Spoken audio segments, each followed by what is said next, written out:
Hey guys, it's Bibi here. Welcome back to my channel. If you are new to my channel, welcome. I know I've gotten a good bit of new subscribers in the last few weeks, so hello and welcome. I am officially 29 weeks, so this will be my 29-week update. So I'm gonna go ahead and get right into this baby update. Okay, so as usual, I'm gonna go ahead and read this my baby app. And it says, over the next 3 months, your baby is in for a major growth spurt. Because of this, you may have noticed smaller movement inside of your belly. I have not. I've noticed a lot of movement, and it's not small. This is due to the increasingly cramped space. Even so, you should still notice fetal movement, and it is a good idea to monitor the frequency, which my baby kicks a lot. Turns and rolls and all kinds of stuff. It says just to check the frequency of baby's movements after you eat, and from what I've read and seen on other videos, the doctors want you to record at least 10 movements in an hour.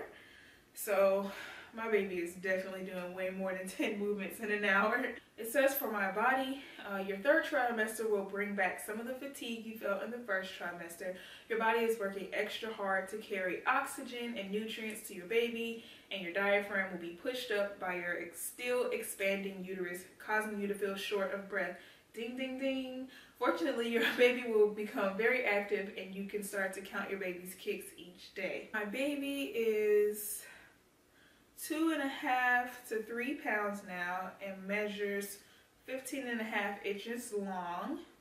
That's it. I mean, I'm trying to remember because I don't see much on here, but I watch videos every week about like how the baby's developing, and I think this week his bones are getting harder, so he's taking lots of calcium for mommy. I have a doctor's appointment this week coming up, so I will definitely be getting an update on baby and how he's developing and everything. As far as mommy goes, I've had lots of, I won't say new, well, yeah, I've had lots of new symptoms in the past few weeks.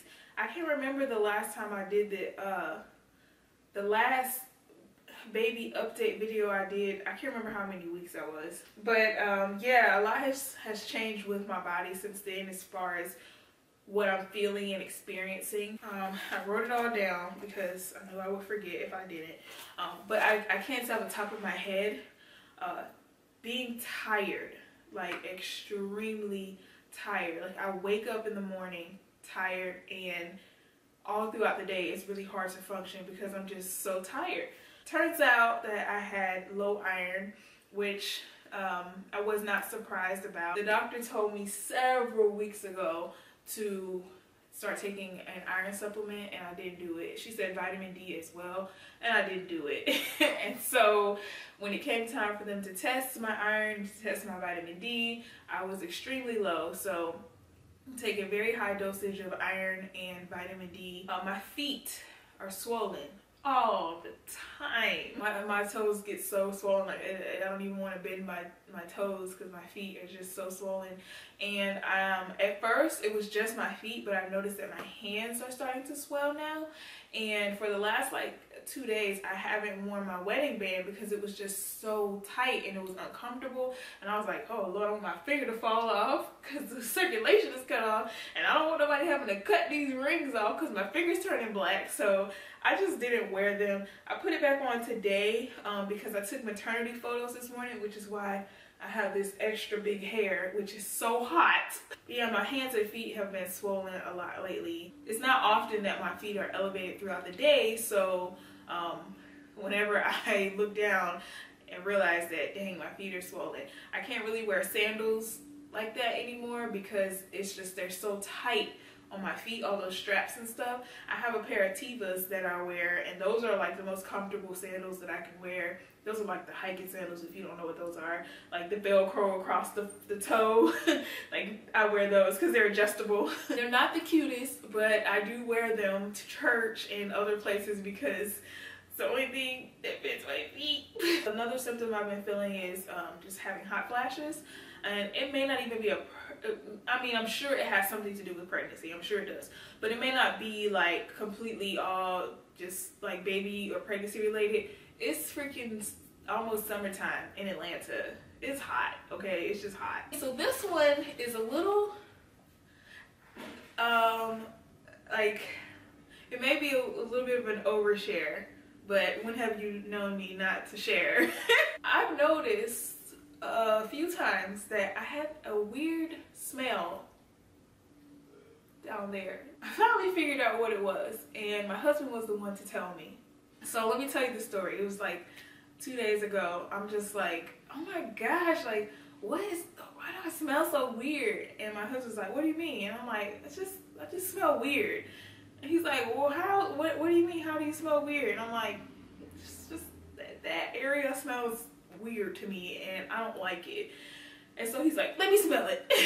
And I'm like, no, I don't want you to smell it while it's like not at its best. No way.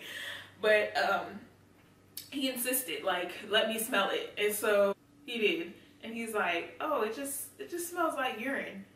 And it just didn't cross my mind. I was just like, I mean, it's not often that I smell urine.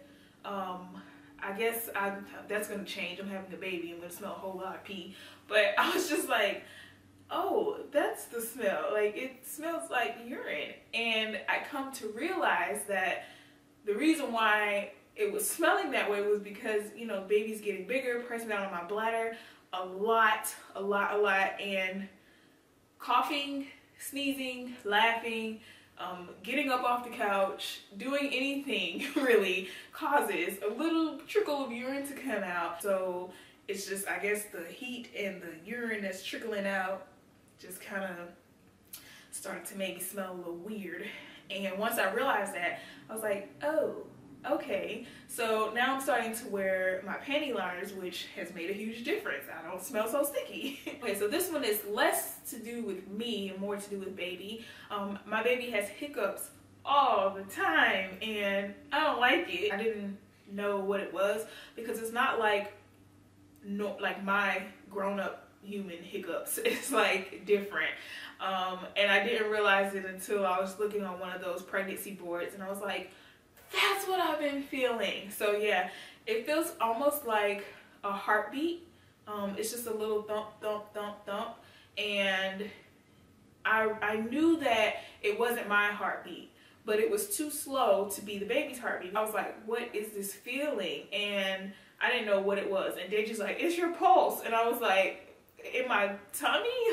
And I would feel it, and then it would go away. And I would feel it on the other side, and it would go away. And I'm like, why is my pulse jumping around? Finally figured out that his baby hiccups. I don't like it. He has hiccups maybe 6 or 7 times a day. My belly button area. My baby really likes that area for some reason. And he is always kicking me right in the belly button. And it feels very uncomfortable and weird. You know how if somebody touches your belly button from the outside, like somebody poking your belly button, and you're like, oh my gosh. Yeah, imagine that from the inside all the time. Like, you can't jump back from it like you can when someone externally touches your belly button and you jump back. You can't do that. You can't do it. So it's just like there's always some playing in my, he likes to play in my belly button. What else?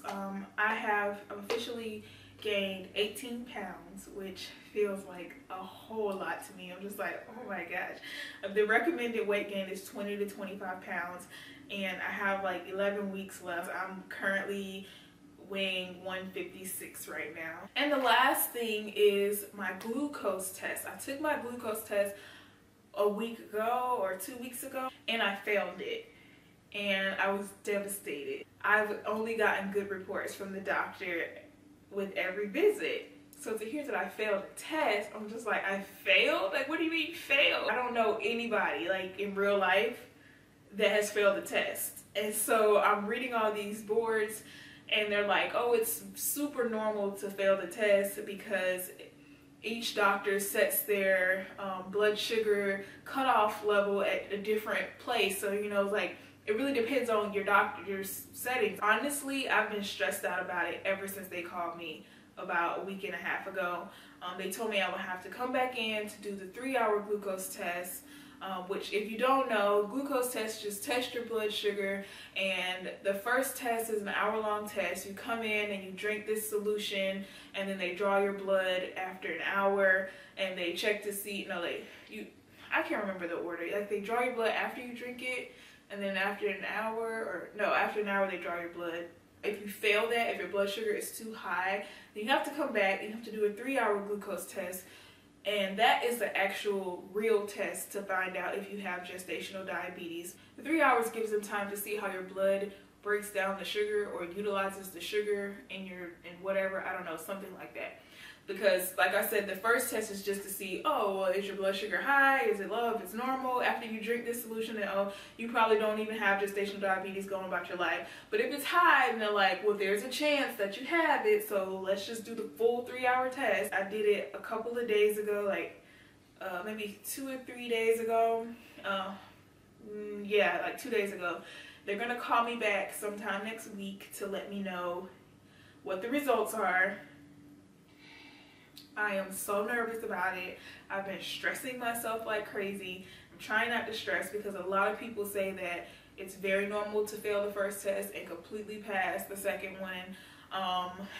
Only about 10% of women get gestational diabetes, and I'm just so worried. I don't want to have diabetes because I hate blood and needles and all that stuff. Like, I don't want to deal with any of that. And if I have it, I'm gonna have to prick my finger like 3 or 4 times a day, every day. I don't know what to do. I feel like I'm just gonna stop eating altogether to avoid pricking because I don't want to be pricked. Once is enough for me, because I shared with y'all that experience where my blood was flying all over the doctor's office. It got all over the technician lady. Her pants were covered in my blood. Like, that freaked me out. I've never really been one to freak out about needles, but that got me. And so when they told me I had to come back for this 3-hour test and have my blood drawn 4 times, I was freaking out because usually the doctor or the nurse can't find my vein and I have to be stuck multiple times. And I'm just like, if I need a minimum of 4 sticks and they can't find my veins, it could be like 8,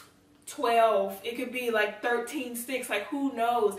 And I was really freaking out about it. Thank God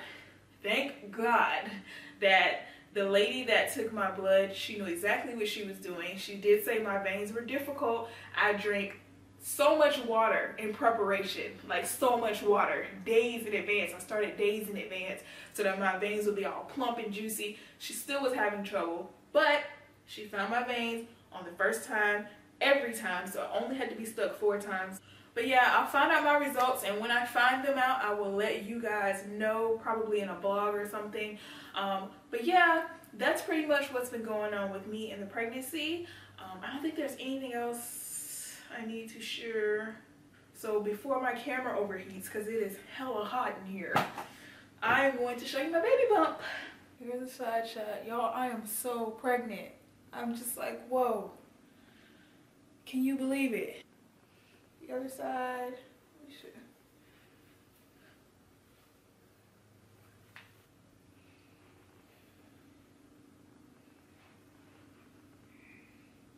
I know I've been pregnant for like weeks now, but I just can't believe when I look at my belly sometimes. Like, I'm amazed. Like, oh my gosh, I'm pregnant. All right, thank you guys so much for watching. If you enjoyed it, make sure to give it a thumbs up. Leave me a comment down below so we can chit chat and talk. Follow me on Snapchat if you don't follow me on Snapchat, and you can follow me on Instagram too. I think that is it. Yeah, so I'll see you in the next video.